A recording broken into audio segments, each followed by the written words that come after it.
Welcome to the Unstuck Church podcast, where each week we're exploring what it means to be an unstuck church. When someone doesn't quite fit on our team, it can be hard as church leaders to clearly articulate the why.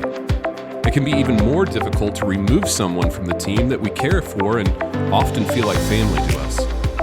On this week's podcast, Tony and Amy wrap up our series on staffing wisdom for church leaders with a conversation on how to address staffing misfits. If you're a new listener to the Unstuck Church podcast, you won't want to miss out on downloading the weekly episode show notes. Each week, we share important information that supports that week's episode. From time to time, offer bonus resources, and give you access to the full archive of resources when you listen to past episodes. To learn more, just go to theunstuckgroup.com/podcast. Now, before we dive in, here's Tony with this week's podcast sponsor. The Church Lawyers Client Member Program was created for organizations just like yours. Their team of Christian legal professionals are personally called to empower and protect churches, ministries, and their leaders to fulfill their mission by providing biblically informed and ministry-focused legal solutions. Whether governance, employment, litigation, or other matters, let the church lawyers walk alongside you as you navigate legal issues facing your ministry. Sign up for the Church Lawyers Client Member Program today at thechurchlawyers.com. Well, Tony, today we've made it to the last part of our series on staffing wisdom for church leaders, and we're finally getting to some wisdom for when you actually need to remove someone from your team. Yeah, Amy, and this one's last for a reason. As church leaders, it's very difficult to let someone go. And we've covered a lot of things that you need to do before you ever get to the point of letting people go in earlier episodes. But today, we're going to talk about that tough conversation, that tough next step. And I think pastors recognize this is an important mission that we're on, and not having the right people on the team hinders the impact of the church and what we're trying to accomplish and how we're trying to engage in people's lives and really help the church to thrive in its mission. So today, we're going to talk about when someone really doesn't fit the team and how we handle that with wisdom and grace. Yeah, and yesterday, Tony, when we met with our advisory team, which is just such a great group of pastors, we actually were on this subject because we had a phone call with another church about someone that they had to let go. And Michael Moore, who used to be on our team, do you remember what he said? He said, you don't go as far as your dreams, you go as far as your teams. And, it's a little kitschy phrase, but you mentioned this is all about us accomplishing our mission. And that really has to be the lead motivation, when you're managing your team, building your team, and sometimes when you have to let someone go really for the sake of what you're trying to accomplish. And yes, you said, this is hard and we're not going to sugarcoat it, but I think if you like letting people go, there's probably something off in your heart, right? It should be hard. Yeah. Things should be hard. That's right. And that's a good thing if you're feeling the tension on that. But Amy, to kick things off today, what's really the core issue that we're dealing with? Why is this so hard to let someone go when we know they need to go? Yeah. Well, a couple things come to mind, Tony. One, I think a lot of ministry teams, it feels like family. This is not just a job. We are on mission together, and a lot of us have worked together for a long time. Funny thing, it might actually be your family, but that we'll talk about that in another podcast sometimes. But when we have a lot of family on staff teams, this tension is even greater. But we're in ministry. A lot of lead pastors especially are on the people side. They're influencers. They're relational. And people, we don't really like to have tough conversations. It takes a lot of work for us to get the courage up and to get the wording right. I like what Lance Witt used to say all the time, as pastors, we need to be both clear and kind. And I've said it before, but us people don't struggle being kind, but sometimes we struggle being clear. And the other tension that's here, Tony, I think, is that sometimes we have a gut feeling that someone needs to go, but that's not the right way to let people go. It needs to be a little bit more diagnostic than that. There needs to be, time has had to elapse where you've had these conversations. So gut feelings shouldn't be reasons for letting people go, but we need to get organized. And that's another thing churches kind of struggle with, is how do we have regular performance conversations? And then we just seem to have them when something's off. And so those are some of the tensions I see. That's right. So, I mean, just letting someone go based on your gut is not right. But you need to listen to your gut, because it's probably telling you something that needs to be addressed. And there's a process and conversations that you need to engage. And I really would encourage you, as hard as they are, to engage those conversations. And the reason why is there's a mix of people on your ministry team. And some of those folks, when you think about them, you think these are people, they love Jesus, they love our mission, and they're so good at what they do. They add so much to the team in so many different ways, and they're helping us accomplish something significant. And then there's these people that come to mind that there's a challenge, there's a gap there, something's not firing. Either they're not a connection with the culture that you're trying to create, the chemistry that you're trying to create on the team. There's something in their character that's just not right. They're not performing up to the capacity and expectations that you have. And you need to deal with that. And here's the challenge, Amy, is everybody on the team is, even those great folks that are a part of your team, are watching you as a leader to see how you're going to handle that situation. And it kind of reminds me of a good friend of mine. This was years ago. He was serving on a larger team, and he was a few levels down in the organization. So he had no decision rights when it came to staffing decisions. But if you were to ask anybody else on the team, my friend was one of those all-stars that you wanted on the team.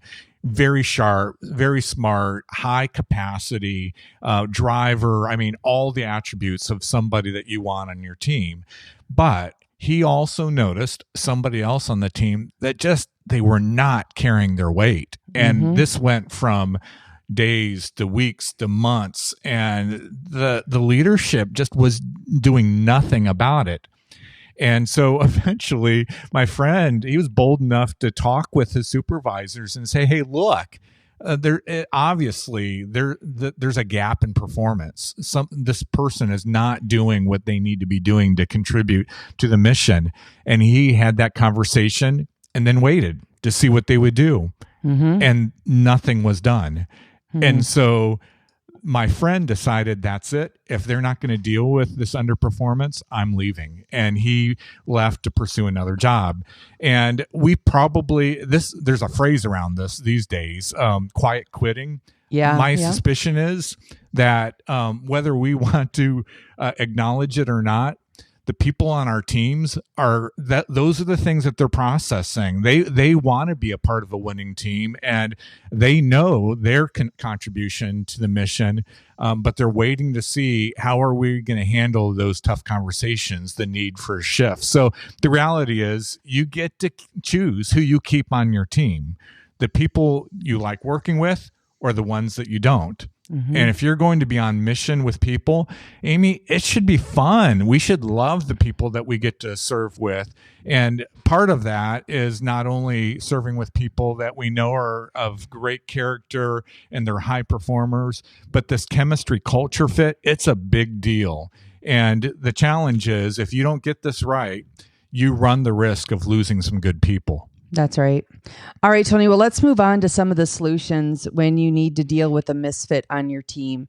And I don't remember if I said this in the past episodes, but I think the first step for any leader when you've got a misfit on your team is to actually look in the mirror first and ensure you've actually done the job of what a leader or manager should do, which is provide clear objectives and priorities. Make sure that that's been made clear to the person, because it's completely unfair to hold people accountable for fuzzy objectives or ambiguity, around expectations. So if you look in the mirror and you're like, you know what, I really have not really been clear with what's expected in this role, then you need to do that work first. It's not time to deal with the misfit and have the tough conversation.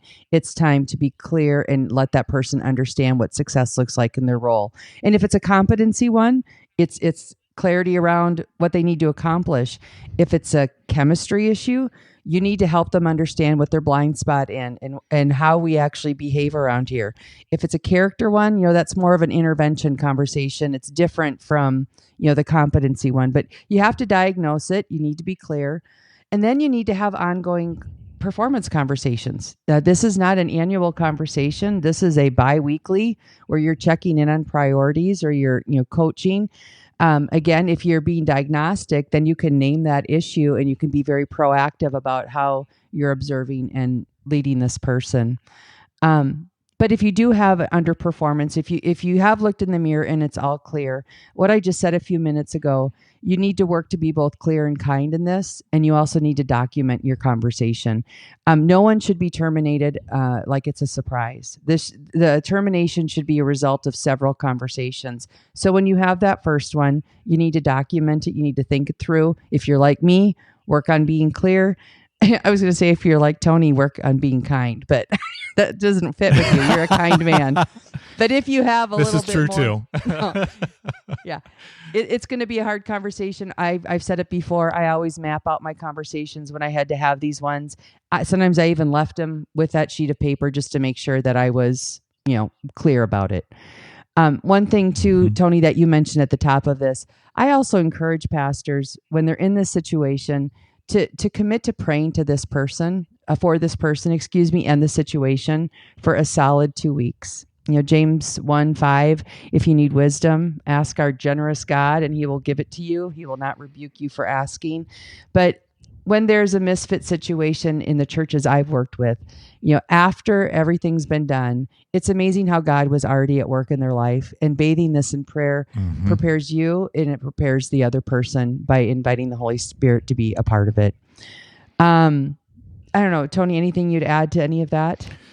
Yeah, well, let me just double down. I mean, we are people that are all about redemption. So it feels like we should be modeling that and how we handle some of these tough situations that we're facing, managing people on our team, and giving people on our team the opportunity to receive coaching and to respond to that coaching. That's right.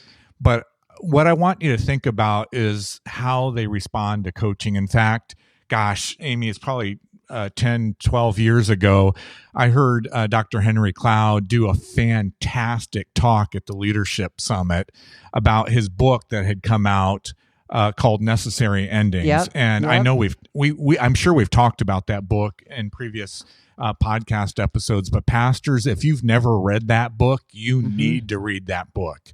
And one of the keys that he shared in the talk that he did at the Leadership Summit was just about how we coach people, but paying attention to how they respond to the coaching. And I won't go into everything. You should try to Google it and just watch the talk for yourself. But basically, he brings it back to a biblical framework and talking about how when people receive coaching, you can clearly identify, is this a wise person, a foolish person, that's right, or an evil person? Now, the evil person is the easy one, because when you start to talk with them about some challenging situations or try to coach them and try to seek redemption, they respond by trying to harm you. So that's an easy one, because you can kind of kick into gear and to protect yourself, protect your ministry. So that's the easy and obvious one. It's the difference between the wise and the foolish when we provide coaching that we really have to pay attention to, because when we coach the wise person, it's fascinating. You can almost see it in their face. It's like they want to receive that coaching. They want to learn how they can improve, and they want to walk out of a conversation like that with a plan for next steps. And then afterwards, you'll watch them get very intentional about taking steps so that they can improve whatever it might be, their character, their performance, just their fit on the team. That is an indication that you're dealing with a wise person. When you give coaching to a foolish person, though, it's so fascinating to watch their response. They're not going to try to harm you. That's the evil person. How the foolish person responds, though, is you can almost see them close up immediately. And that look on of tension or stress on their face And it's almost as if they're starting to shut down. And many times when you provide coaching to that person, they will try to blame somebody else for why they dropped the ball. They'll try to blame you for not providing good coaching and good direction. In other words, they will try to deflect. Right. And that's an indication that you're dealing with a foolish person. And in essence, when you get to that place, it becomes less about the specifics that led to the tough conversation, and really it becomes more about their ability to receive criticism, and to actually improve on themselves. And are they willing to do that or not? But again, I would strongly encourage you to read that book, Necessary Endings. Go watch that talk if you can find it online. But it will give you some clarity about not only how to approach coaching in these tough conversations, but to be mindful of how the person that you're talking with is responding to that. Now, additionally, and I referred to this earlier, and Amy, you acknowledged, I mean, in fact, I was just having a conversation with a pastor several weeks ago, and he was just talking about, I need to have this tough conversation with one of the leaders on our team. And in a joking way, he said, these conversations would be so much easier if it was a character flaw, if they would have been doing something very obviously wrong, or they were very much underperforming in some areas or dropped the ball. The conversations would be so much easier. But he said, that's not what the situation is. This person's just not leading well, and they're not leading their team well. And I need to have that conversation with this person. And it was really more about their culture chemistry fit on the team. And I will just say this, what I've noticed through the years in my personal leadership, but also as I've engaged with other pastors and church leaders through the years, the reality is, for whatever reason, for those of us that pastor people and lead people, it's a lot easier for us to hold people accountable for character challenges. It's a lot easier for us to hold people accountable for performance if that needs to improve. But for some reason, when it comes to culture and chemistry, we assume if they're not breaking the 10 commandments and they're getting the job done, that we kind of get lax on their fit with the team. The reality is their fit with the team as it relates to culture and chemistry, that has what I've noticed. If you don't address that, that can be the biggest cancer that you have on your team. And so just because someone is of good character, that they're getting the job done, that doesn't give them a pass on tough conversations. Those people, probably more than anybody else, as far as misfits on our team, those are the folks that we need to be having the tough conversations with. And Tony, I probably said this before, but Pat Lencioni's book, The Ideal Team Member, when it comes to those chemistry issues, those people issues, people who have big blind spots there, he actually calls them the accidental mess makers. And this is, again, why, as a manager leader, you need to help people understand those blind spots and give them the opportunity, like you said, to close that gap. Now, if it's a true culture thing, if they don't behave like our culture behaves, that's a different issue. But just general chemistry, a lot of people don't know what they're doing. They don't know what it's like to be on the other side of them. And whether it's chemistry, whether it's competency, there should always just be an appropriate opportunity for that redemption. People deserve to hear where they're missing the mark, and they need to have a chance, to respond to that. And, I often tell churches, if it's a competency issue, you should give it at least 6 months. With regular coaching about what those objectives are, maybe where they're not hitting them, what things they need to do differently. But if it's an attitude one, like you said, the evil person, or what was the other one? Not the wise, the foolish. The wise person and the foolish person. Yeah. When they're attitude-based issues, I shorten that time by at least half. I mean, we still have to give a little time to close that gap, but it's a smaller window. And again, Lance Witt, when he would coach some of the churches we worked with, he often talked about how important it is to have that shot across the bow conversation, which I think is a wartime phrase where, before you actually sink the ship, give them a shot across the bow to let them know you're serious about it. That's part of how you're landing this. If they are not closing the gap, you need to tell them it's not working. And you need to set some type of time frame to say, if we don't see improvement in the next however many weeks, months, then we're going to have a conversation about transitioning you off the team. That person won't be surprised when their time comes to an end if you bring that clarity to those conversations. Yeah, Amy, as you were talking through that, give me your reaction to this. I wonder, that shot across the bow, I wonder sometimes, okay, this is a counseling session right here. Okay. When I see and am challenged by how somebody is responding to situations and teammates and things like that, and sometimes I'll think, gosh, that was so unfair, the way you just treated that person or the way you approached that situation. And there's something in me emotionally that my natural tendency is to try to squelch that. But I wonder sometimes if I would be doing better for the team and for the person that needs that shot across the bow to just express a little bit some of that emotion that God puts those emotions in us.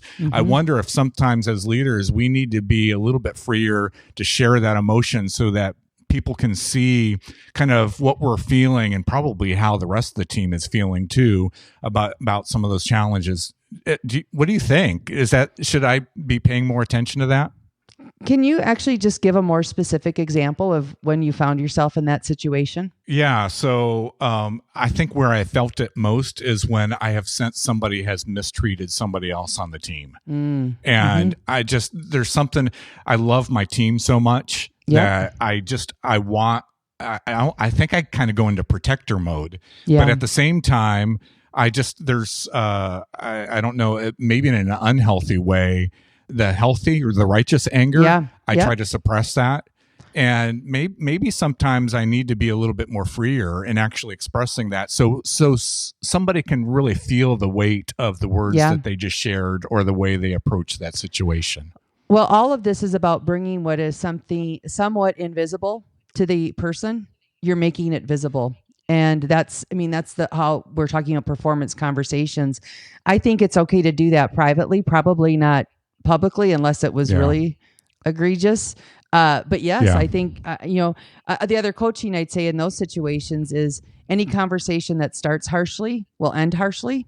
So you just have to manage your anger in those situations to be able to start it well so that the conversation can end well, even though there's going to be strong words in there. Absolutely. All right, that was a diversion. But Amy, let's get on to next steps as it relates to how we're engaging these conversations. I want to actually go back and just reinforce again, and you said it earlier, but I've noticed this through the years. I just need to pray for the person that is causing the tension that we're experiencing on the team, or that we've identified maybe a misfit for whatever reason. I just need to begin praying for that person, but I can't just pray. That's right. I need to have the tough conversation. So it's both prayer and taking the step of engaging the conversation. And what I've learned through the years is more time never makes the situation better. You just people will not just drift to health over time here. There needs to be some coaching. There may need to be an intervention. There may need to be a redirection, but you need to have the conversation if that situation is going to move towards a redeemable staff member who actually becomes a healthy, thriving contributor to the team.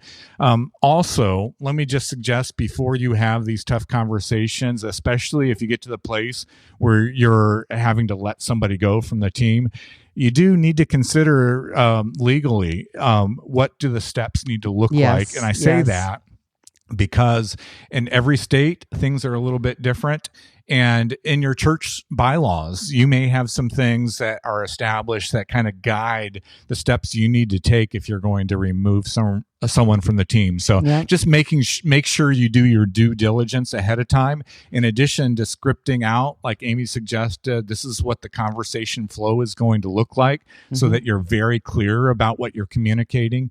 Make sure you do the due diligence ahead of time to know whether or not you're following whatever state or bylaws, state laws or bylaws you have in place that need to guide those conversations.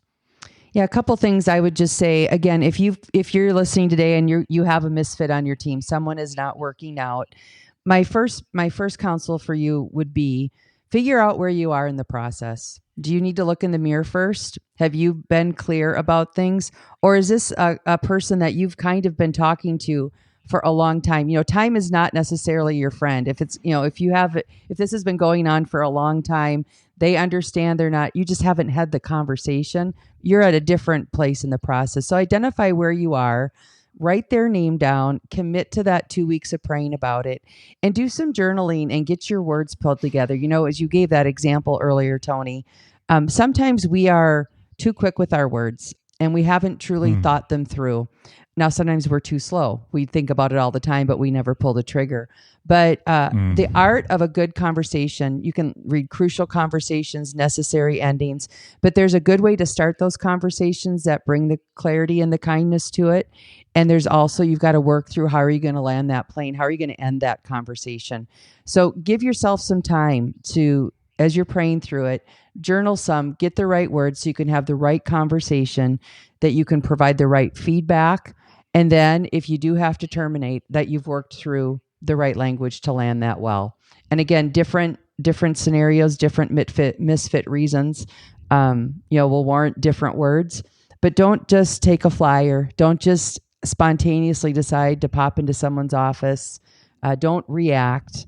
And instead, be very planful around the conversation, and then give yourself a deadline to actually do it. Any final thoughts you would have, Tony, on this before we wrap it up? Maybe I just need to let you know I really don't have external anger issues, but sometimes I wrestle with some internal anger issues. So I just wanted to recognize that's where I went in that conversation. Amy, I hope you agree with that. I totally agree with it. I actually see I think you used the word protector. You're a protector of your team. Yep. All right. So as we wrap up today, I recognize that people problems are uniquely challenging on a ministry team, and leading your staff through them, I know it's hard. But you don't have to tackle a restructure like we've been talking about over these last several weeks. You don't have to do that alone. We've helped hundreds of churches build a staffing and structure strategy that really works. And through our process, we help teams solve complicated staffing challenges with both wisdom and grace. Mm-hmm. We know the stakes feel high. It's more than a job, and your team is more than a staff. We can help you take the pressure off, and we can guide you through a proven process to restructure your staff and gain alignment. You can learn more about our staffing and structure process and how it works at theunstuckgroup.com/restructure. Well, thanks for joining us on this week's podcast. At the Unstuck Group, our goal is to help pastors grow healthy churches by guiding them to align vision, strategy, team, and action. In everything we do, our priority is to help churches help people meet and follow Jesus. If there's any way we can serve you and your church today, reach out to us at theunstuckgroup.com. Next week, we're back with a brand new episode. So until then, have a great week.